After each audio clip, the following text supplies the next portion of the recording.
Hello semua, hari ini kita akan tengok video yang bertajuk Mikroorganisma, kecil tapi berkuasa. Mikroorganisma berbahaya yang dikenali sebagai patogen juga wujud. Patogen ini dapat menyebabkan penyakit. Pencegahan melalui teknik aseptik dapat menghalang atau menyingkirkan patogen sedia ada. Teknik aseptik merujuk kepada prosedur kesihatan yang dijalankan untuk menghalang jangkitan patogen atau membasmi patogen yang sedia ada.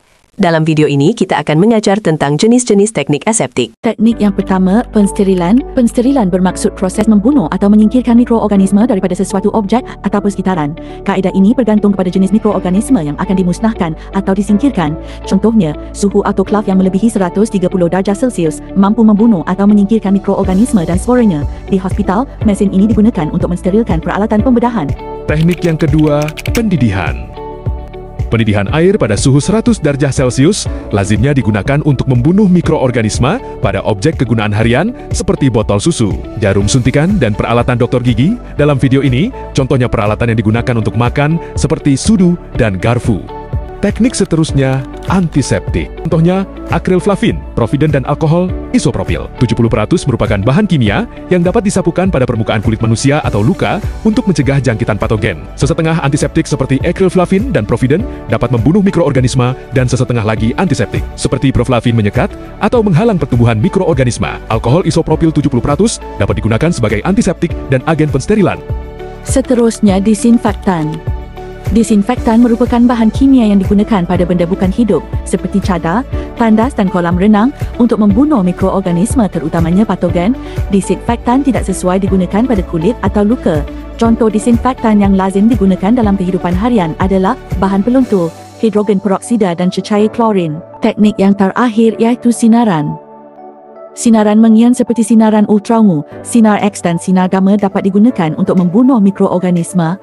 Sinaran-sinaran ini menembusi ke dalam sel mikroorganisme dan memusnahkannya. Sebagai contoh, di hospital sinar ultraungu digunakan untuk membunuh mikroorganisme di dalam bilik bedah. Dalam video seterusnya, kita akan belajar mengenai kaedah rawatan bagi penyakit berjangkit yang disebabkan oleh patogen. Kaedah rawatan bagi penyakit berjangkit bergantung kepada patogen yang menyebabkan penyakit tersebut.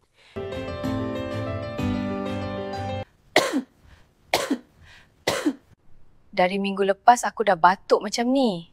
Risau pula. Beberapa minggu ni, saya asyik batuk, doktor. Kenapa macam tu ya, doktor? Untuk kes puan ni, kita kena lakukan X-ray. Daripada X-ray, kita akan tahu apa penyebabnya. Berdasarkan X-ray puan ni, puan menghidap pneumonia. Pneumonia adalah radang paru-paru yang disebabkan oleh jangkitutan bakteria. Antibiotik seperti amoxicillin digunakan untuk merawat penyakit disebabkan jangkitan bakteria. Ini amoxicillin, puan. Antibiotik ini untuk merawat pneumonia, puan. Antibiotik ini mesti dihabiskan dalam masa 7 hari. Ini Ahmad. Dia merupakan seorang yang aktif bermain badminton. Hampir setiap hari dia bermain bersama rakan-rakannya. Tapi sejak beberapa hari yang lalu, kaki Ahmad berasa tidak selesa. Kenapa celah jari kaki aku rasa gatal kebelakangan ni? Eloklah esok aku pergi klinik. Doktor, kebelakangan ni kaki saya rasa tak selesa. Celah jari kaki saya rasa gatal. Lepas tu tapak kaki saya macam kering. Encik, nampaknya awak ada tinea pedis atau lebih dikenali sebagai athlete's foot. Athlete's foot ini disebabkan oleh jangkitan fungal. Jangkitan fungal ini dapat diubati menggunakan ubat antifungal. Encik, ini adalah clotrimazole, sejenis ubat antifungal. Sapukan ubat ini pada kaki encik yang terdapat jangkitan fungal. Terima kasih atas penjelasan.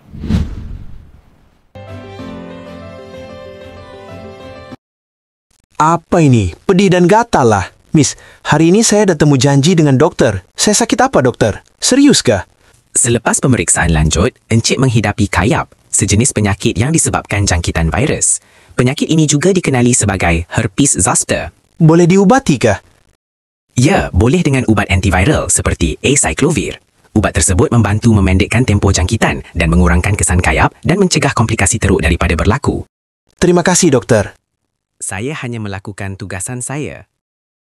Antibiotik digunakan untuk merawat penyakit yang disebabkan jangkitan bakteria. Antifungal pula digunakan untuk merawat jangkitan fungi. Dan akhir sekali, antiviral digunakan bagi penyakit yang disebabkan oleh jangkitan virus. Saya harap murid-murid semua faham akan pencegahan dalam disebabkan oleh mikroorganisma yang telah ditunjukkan di dalam video ini. Sekian sahaja video mengenai mikroorganisma kecil tapi berkuasa. Semoga semua jelas akan setiap topik yang diterangkan. Terima kasih.